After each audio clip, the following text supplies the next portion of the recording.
Had this Blizzard CX1 turbo team for a year and I almost talked myself out of it.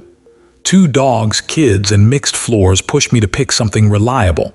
It is a canister, and at first I worried about maneuvering, but it glides.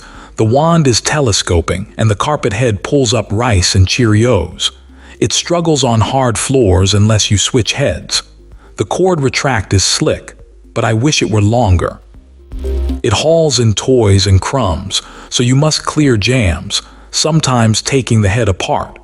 After 2 years, the power head needed replacement, but it still cleans well and I would buy it again.